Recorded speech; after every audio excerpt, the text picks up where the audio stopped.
Welcome to Business Infrastructure, the podcast about curing back office blues of fast-growing businesses. If you're a business owner or operator looking for practical tips and solutions to scaling your business in a sustainable manner, you're in the right place. Now here's your hostess, Alicia Butler-Pierre. Hello and welcome to the Business Infrastructure Show, where we share tips and resources to help you cure back office blues. I'm your hostess, Alicia Butler-Pierre, and I'm joined today by an old friend, David Shavzin, a passionate business value growth and exit and succession planning expert for over 20 years. David helps you get on the value track. In other words, improve profitability and build the transferable value of your business so that you are prepared to exit on your own terms. He helps clients prepare to sell to a third party, guiding others through a transfer from generation to generation. David co-founded Exit Planning Exchange Atlanta and is past president of the Institute of Management Consultants, the Georgia chapter.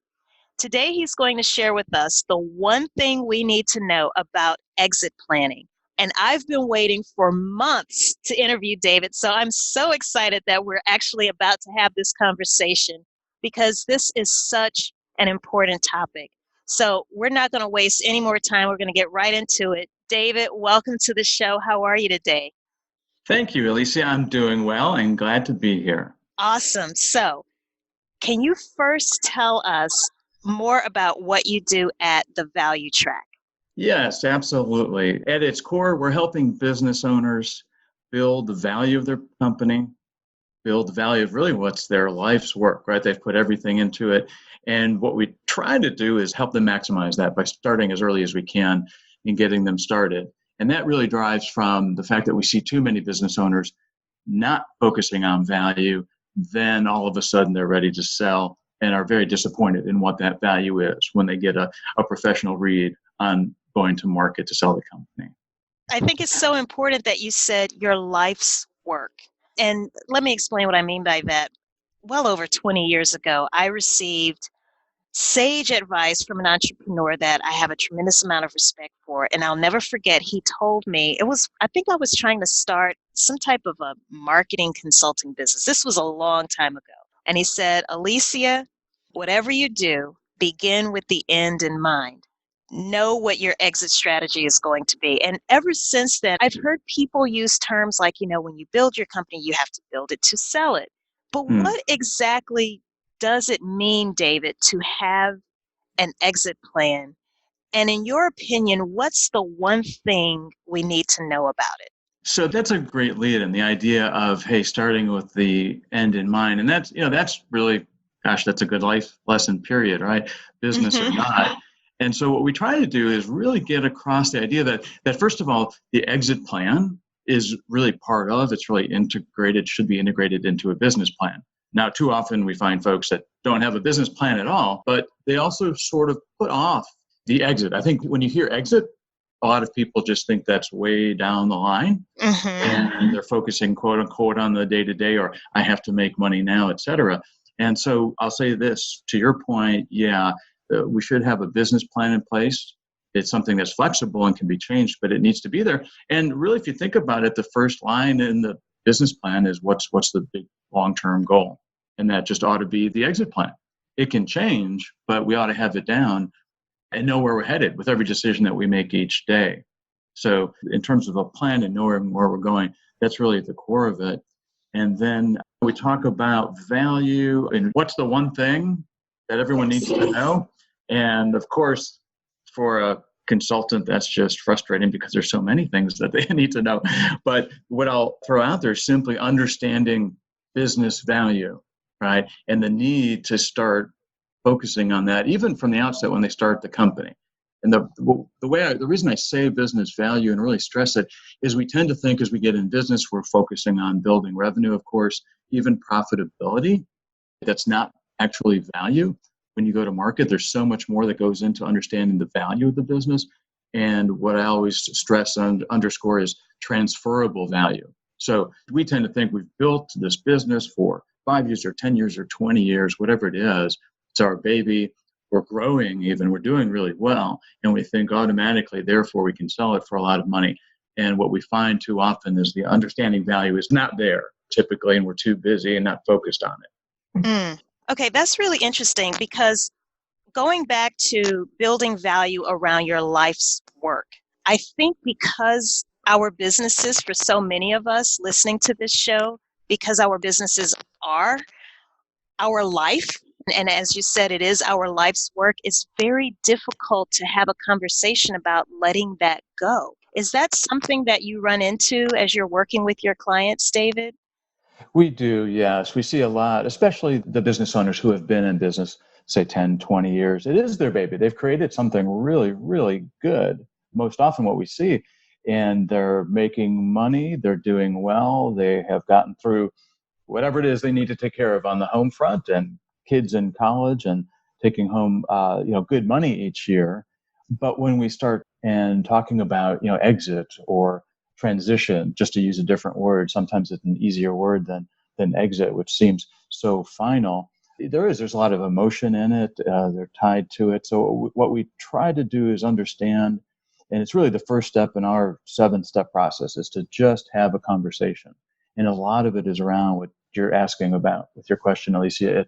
It's what are you going to do afterwards? What about your business partners? What about your spouse and family, kids who may be in the business? And so we start to look at and really dive into what this looks like as it's moving toward that transition and what it's going to look like after.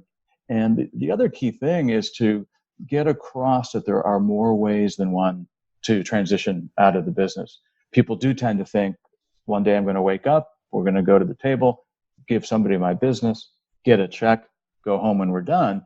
And there's actually a lot of ways that the business owner could stay engaged in the business. As a minority owner, if there's family involved, they can stay in the business doing the kind of things they like. But if they're getting out altogether, we talk a lot about what that means for the next, whatever it might be for them, 10, 20 years, next phase of their life. So it is a challenge. It's really the starting point in our discussion, though, is to say, hey, what are you going to do? What does this look like? And give them a lot of the options and really education around all these different areas so that they can pick a way out, if you will, that makes most sense for them. When, in your opinion, or not when, but because you've already answered that question, we ideally should do an exit plan in conjunction with the business plan. But realistically, David, how often should an exit plan be updated? So, yes, I'll repeat, it should be drawn up yesterday. It should be drawn up when they start the business. And I will say, too, a business plan, sometimes people get this idea in their head that it's 500 pages. No, a business plan can be a few pages. It's really thinking through a lot of, again, where we're headed, where we're going. But it's really, I would say, because it's integrated in the business plan, and out of that, there should be some clear objectives, and those should be day to day. It should be sitting on their desk. It should be in front of them. I always say the best business plan is one that has coffee stains on it, because it's sitting there and you're referencing it from time to time. Right? So it's not just, we don't want to do a business plan and put it on the shelf and forget about it. It should be a living document. And so that, again, if you think about it, a lot of the exit planning being integrated into the business plan, then you're looking at it on a very regular basis. It doesn't mean that you're doing a lot of that long-term planning for the exit early on if you've got a 5 or 10-year time horizon. But you're taking into account what that exit is when you're making the day-to-day decisions, right? So if we have an exit plan, for example, that says, hey, we want to be out in 5 years, well, you're going to make a lot of different decisions in the business than if it's a 20-year time horizon, for example. Mm-hmm. So it's in front of you all the time, just like a business plan, just like your daily, weekly, monthly objectives. But it's a balance. You're not being overwhelmed with it, but you need it as a reference, is the bottom line. I'm thinking about the solopreneurs that are out there, and I can imagine there may be some people who are listening to this right now who are thinking, it's just me. And maybe if they do have people helping them, those people aren't necessarily employees of the business, but they may be the relationship may be that of a independent contractor or freelancer, something like that. So for solopreneurs who are listening to this right now, David, they may be thinking, it's just me. God forbid if something were to happen to me where I am, for whatever reason, incapable of continuing the business, who do I have to rely on to make sure that my business can continue on? That's a great question, and I'll answer it in the context of that solopreneurs you're talking about. But it's really no different than a larger company. So often, even the bigger companies have a sole owner, and Okay. they're doing everything. And so it really relates back and forth in both cases. So either way, yeah, there needs to be some sort of plan in place. If nothing else, if it's a solopreneur and if there's not really selling the business is not necessarily in the cards, having somebody and it being spelled out who can jump in and at least wind things down. So it may be a spouse, a colleague, a friend, a CPA, an attorney, but something that really is documented and very clear so that if not, like I say, back to basics, vendors can be paid, accounts can be shut down, that kind of thing. If there's a spouse involved, it might be the spouse taking care of it. But that sort of that backup plan, disaster plan, worst case plan should be documented. And for some of these things, bank accounts and that sort of thing, it really needs to be documented and signed off on and be a legal document that whoever it is can take and use. And again, I would just say, if you think about it, if that just becomes part of the business plan document, then it covers all of these things, and whoever is in that position needing to take control and clean things up has it, and they can pull it out of a file and make it happen. It is a lot more important, I would say, when there's a little bit of a bigger company, right? And then you've got all the employees. You can't, we see this too often. The owner is the only one doing payroll and approving any payments on the bank account. So if that person is gone, people can't get paid. Right. They're not going to stay around that very long either. And if it is a company that really can continue on, it could cause serious issues, serious problems. Yeah. Now, let's tie this into business infrastructure. So, for those who are listening to this show for the first time, business infrastructure is a system for how you link your people, your processes, and your tools and technologies to ensure growth in a profitable and sustainable way. So, let's kind of talk through, David, the people, the processes, and the tools that you would recommend as we prepare a successful exit plan. So if we could first focus on the people, there's some people that I have in mind as resources that you may tap into to help you with your exit plan, but I'm curious to know what your thoughts are. Great question. And I know you love people, process, and systems, as do I. And sometimes it sounds like a boring kind of thing, but it is so critical, and it's just amazing what can happen when we focus on those things. So in terms of, let me back up. At a high level, let me just make this statement. When we are looking to sell the business and maximize value, any potential buyer is looking at these things: people, process, and systems. Certainly they're looking at revenue and profitability, all kinds of things, many, many things. But people understand, coming in to look at a business to buy, how powerful these things are when they're done right. So on people, it is, it's some of the traditional resources we think about: the CPA and the attorney, but the financial advisor, the estate planning attorney, all are involved. We're looking towards a sale. We're looking at somebody doing the business transaction. And if I can back up, and we're looking at it, doing it the right way, the way I think it ought to be done, and starting early to build value way ahead of the transaction, then we're talking about resources that can help with these things, a variety of types of coaches and consultants. So whether they're internal or external, looking at marketing, looking at human resources, looking at supply chain issues, looking at compliance inside. So all these advisors can help through the process, and should be helping through the process from start to finish. It does not mean that they're all engaged and they're all being paid day in, day out. But that very broad team is really critical. There's just too much complexity in a business and getting the business sold to try to do it on your own. Those are some of the people categories, I'll say, that really are needed to optimize the process. Internal business process in the company is, and you know this upside and down, is something that buyers are looking at also and are really, it's just critical when everybody understands their role, everybody understands the business process. It's optimized from person to person in the flow of business. It shows to the customer. It's going to help with business growth. And it's something that's very comforting to a buyer. Because I can imagine it's showing that the business is not completely dependent on you as the business owner, on your presence. They want to know that they can buy something that they can, within a reasonable amount of time, successfully transition to new ownership. Is that the thinking behind that? Yeah, that on the exit side, absolutely. The way I talk about it is if that owner can leave the country for 6 months and not communicate whatsoever back with his or her team in the company, come back after 6 months and the company's thriving. That is ideal from a buyer perspective and a value perspective. That's a good gauge to go by. Now, I know you have, speaking of process, you have a value track process, your proven value track process. Can you talk us through that process, David?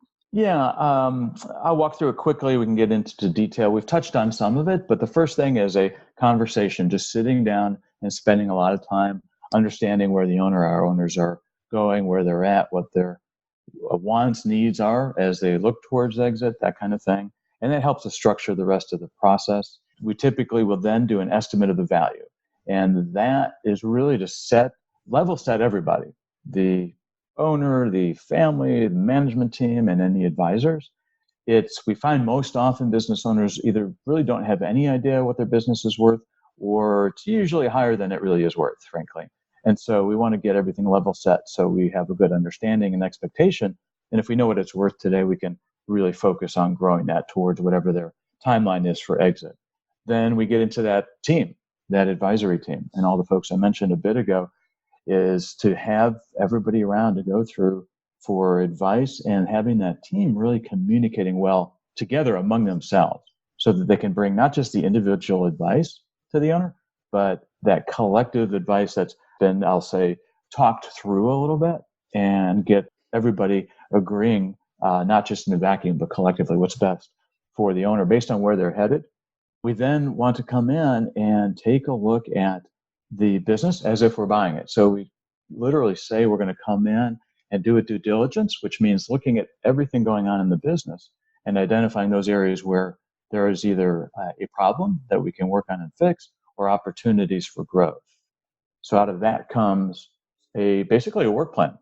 Here are what we recommend. We prioritize it based on the timeline. So if they have 2 years or 4 years, here's what we think that ought to happen to help maximize the business based on what we've talked about so far. We'll help them implement that through the process and then take a look as we're doing this at what exit structure might be best for them and then help them through the transaction. So that's a quick run through of the 7 steps in the process. It's frustrating when you've worked hard to build a business only to find that you aren't confident you can pass it on to your children without chaos ensuing. This is how Jack Rubin felt when he decided he was ready to exit his business. It wasn't until he observed his children work through an operational issue that threatened to undermine his company that he realized what was missing from his succession plan.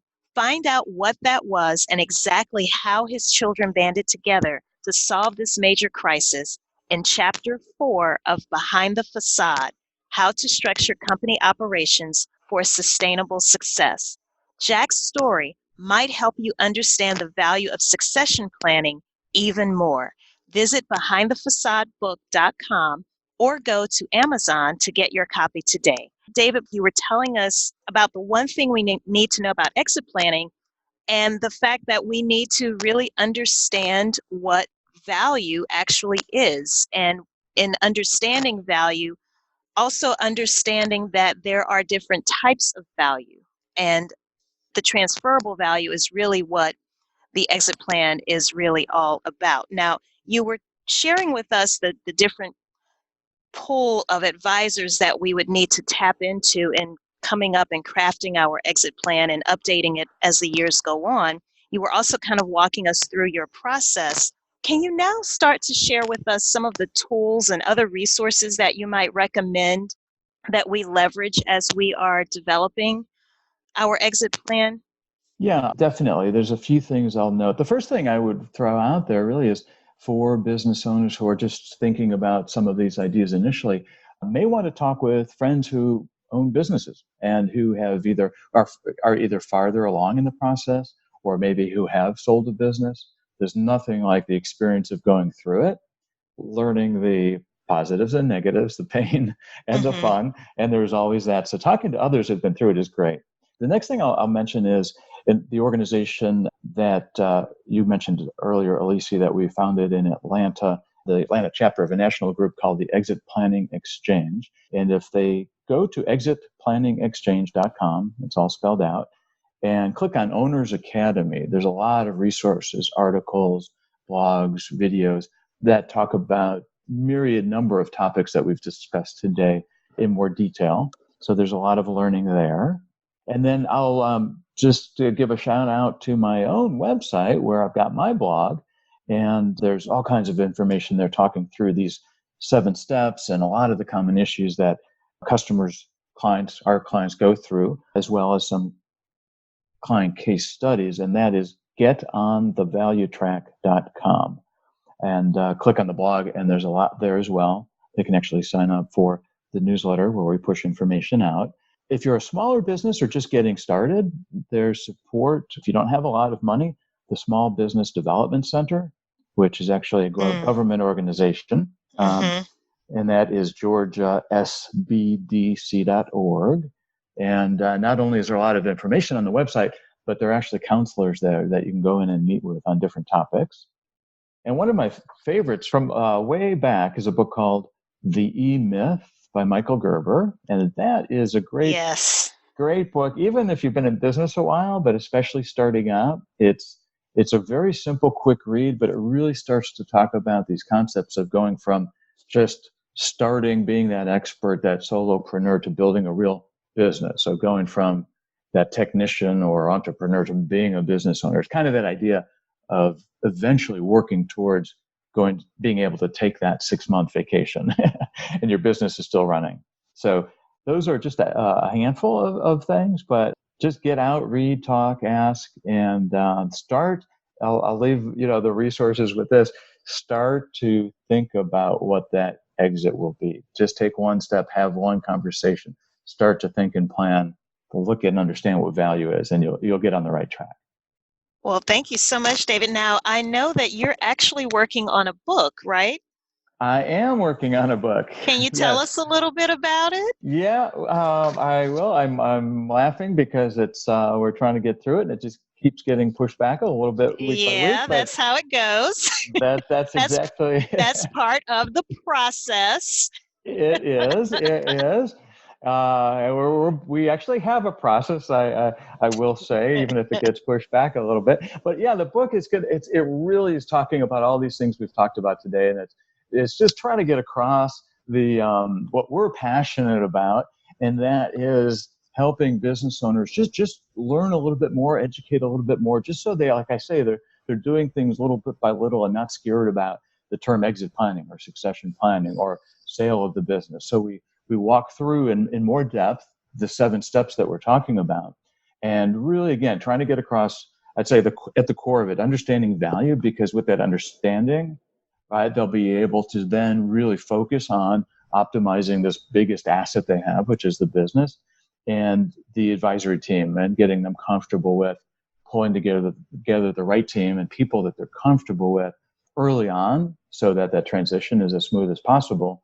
And the last thing that we talk about really specifically in the book is we're talking not just to the business owner, but there is messaging for the advisors as well. For all of those business advisors, we're trying to get across to them too the notion that, hey, we need to come together as a team much more than we have and really collectively help the business owner. So that's the quick run through, and we should have a first chapter out pretty shortly, publishing it ahead of publishing the full book. So we're pretty excited. Okay.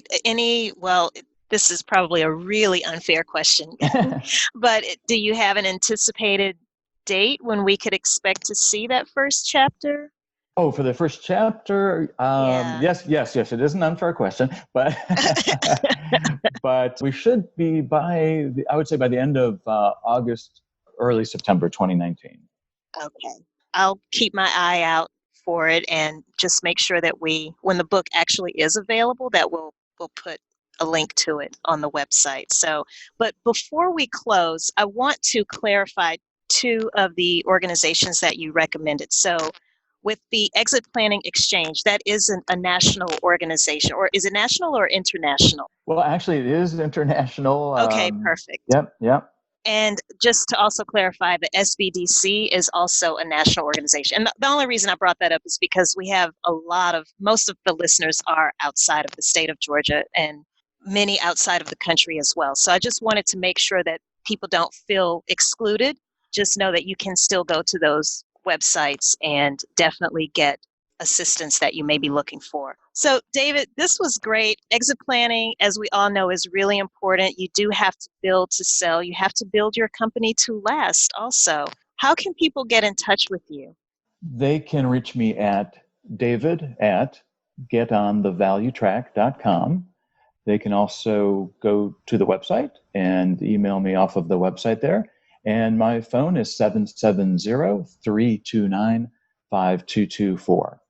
And that is country code 1 for those who are listening who are international. David, I knew this would be packed full of really invaluable information. Thank you so much for being on the show today. I really appreciate it. My pleasure, Alicia. I appreciate you having me. Okay, so everybody, now that you've heard from David, do you understand why you need an exit plan? As a reminder, he said that the one thing we need to know about exit planning is that we have to truly understand the value of our companies. That is the transferable value. Specifically, he mentioned that an exit plan should really be part of our business plan. He said something that I thought was very quotable and just very clever, that the best business plans are the ones that actually have coffee stains on them, implying that these are plans that are living, breathing documents. It's not written with the intent of being placed onto a shelf. It is written to be a true guide or compass as you continue growing your company. It can be very difficult to let go. The thought of having the conversation about how you're going to actually exit the thing that you love so much is not an easy conversation to have.